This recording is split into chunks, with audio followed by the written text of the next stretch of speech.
Pada kesempatan kali ini saya akan memberikan materi tentang sistem pencernaan, di mana sistem pencernaan adalah suatu sistem yang ada pada tubuh manusia dan itu sangat vital apalagi di dunia kesehatan. Untuk itu saya akan memberikan sebuah materi tentang anatomi sekaligus bagaimana cara bekerja sistem pencernaan tersebut. Oke, langsung saja. Ini adalah sistem pencernaan pada manusia. Anatomi sistem pencernaan ada 10. Yang pertama mulut, yang kedua tenggorokan, yang ketiga esofagus, yang keempat lambung, yang kelima hati, yang keenam empedu, yang ketujuh pankreas, yang kedelapan usus halus, yang kesembilan usus besar, dan yang terakhir rektum dan anus. Pertama adalah mulut. Bagian mulut merupakan langkah pertama dalam sistem pencernaan manusia. Proses pencernaan dimulai saat kamu mengambil gigitan pertama pada makanan, disebut juga pencernaan mekanik. Bagian mulut seperti lidah, gigi, dan kelenjar air liur membantu proses pengunyahan agar makanan lebih mudah dicerna. Air liur mengandung enzim dengan fungsi memecah molekul makanan agar mudah diserap oleh tubuh. Yang kedua adalah tenggorokan atau faring, merupakan saluran alat pencernaan yang menghubungkan rongga mulut ke kerongkongan atau esofagus. Faring juga berhubungan dengan rongga hidung yang berfungsi untuk memproduksi suara. Makanan yang ditelan dari mulut masuk melalui tenggorokan dan diteruskan ke tabung berotot esofagus. Selanjutnya esofagus. Tabung ini memiliki panjang sekitar 25 cm. Di bagian esofagus terdapat katup epiglotis yang mencegah makanan dan minuman masuk ke dalam trakea agar kamu tidak tersedak. Pada dinding kerongkongan terjadi gerakan peristaltik, yaitu gerakan meremas-remas yang mendorong makanan menuju lambung. Yang keempat adalah lambung. Lambung merupakan organ berbentuk seperti kantong yang terdiri dari dinding berotot. Di lambung terjadi sistem pencernaan mekanik di mana makanan dan minuman diremas dan diaduk menjadi bubur makanan oleh otot polos. Ada 3 bagian lambung yang penting, bagian atas atau kardia, bagian tengah atau fundus, dan bagian bawah atau pilorus.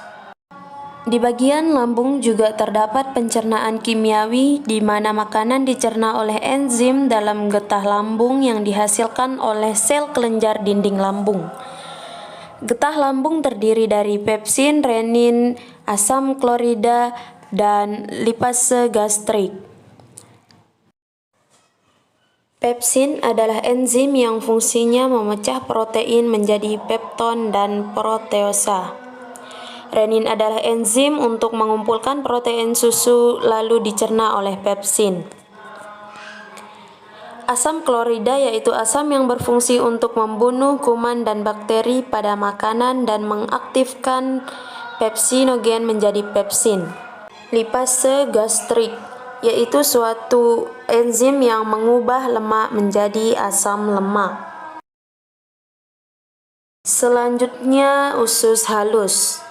Usus halus merupakan sistem pencernaan manusia terpanjang dan panjang sekitar 670 cm sampai 760 cm. Penyerapan nutrisi paling banyak terjadi pada saluran pencernaan ini. Usus halus terdiri dari 3 bagian penting yang memiliki fungsi masing-masing. Pertama, usus 12 jari. Usus 12 jari adalah bagian usus setelah lambung. Fungsinya untuk menyalurkan makanan ke usus halus dan mencerna makanan secara kimiawi. Yang kedua adalah jejunum atau usus kosong, di mana permukaan usus kosong terdapat jonjot-jonjot usus yang disebut villi. Fungsi utama villi adalah memperluas permukaan usus untuk penyerapan makanan. Hampir 90% penyerapan nutrisi terdapat di bagian usus halus ini, dan selanjutnya diedarkan ke dalam aliran darah dan limfa. Yang ketiga adalah ileum atau usus penyerapan. Pada bagian akhir pada saluran pencernaan usus halus, nutrisi seperti vitamin B12, garam, empedu, air, dan elektrolit yang belum diserap oleh jejunum akan diserap oleh bagian usus halus ileum ini. Berikutnya adalah usus besar. Sebagian besar dari sisa pencernaan makanan dan air diserap di usus besar lalu disimpan sebagai feses sebelum dikeluarkan. Usus besar terdapat bagian, yaitu seperti pada gambar. Fungsi utama usus besar adalah membusukkan sisa makanan oleh bakteri E. coli agar lebih mudah dikeluarkan. Di bagian kolon ini juga terdapat penyerapan air dan vitamin K. Setelah itu, zat makanan yang sudah dicerna akan disimpan di rektum dan dieliminasi atau dikeluarkan melalui kanalis anal ke anus dengan gerakan peristaltik. Itulah proses sebuah makanan yang masuk melalui mulut hingga akhirnya dikeluarkan melalui anus. Berikutnya adalah fungsi dari masing-masing anatomi sistem pencernaan.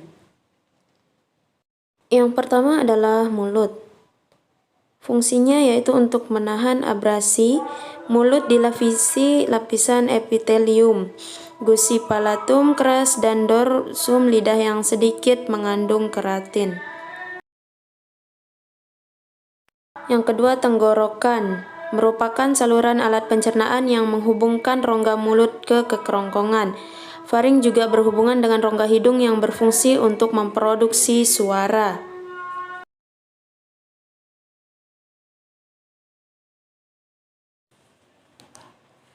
Kerongkongan adalah tabung berotot yang membentang dari faring ke perut. Melalui serangkaian kontraksi yang disebut peristaltik, esofagus mengirimkan makanan ke perut. Tepat sebelum koneksi ke perut, ada zona tekanan tinggi yang disebut sphincter esofagus bagian bawah. Hal ini adalah katup yang dimaksudkan untuk menjaga agar makanan tidak berjalan mundur ke kerongkongan. Selanjutnya, lambung. Penyimpanan makanan dan penerimaan makanan bekerja sebagai penampung sementara atau jangka pendek.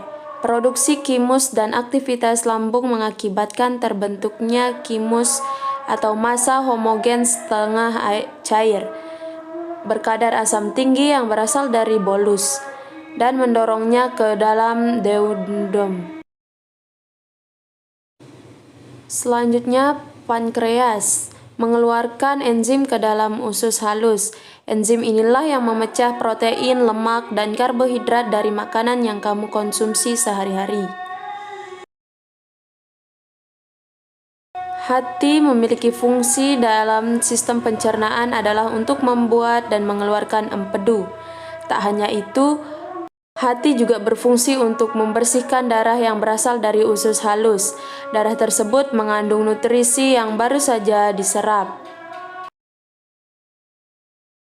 Empedu dibuat saat berada di bagian hati, lalu jika perlu disimpan ke kantong empedu melalui saluran yang disebut kristik. Selama mengonsumsi makanan, tugas dari kantong empedu ini mengirimkan empedu ke usus halus. Usus halus merupakan tempat di mana 90% proses pencernaan berlangsung. Mengutip dari News Medical, fungsi usus halus yang paling utama adalah penyerapan nutrisi dan mineral dari makanan, seperti protein, karbohidrat, vitamin, dan lain sebagainya.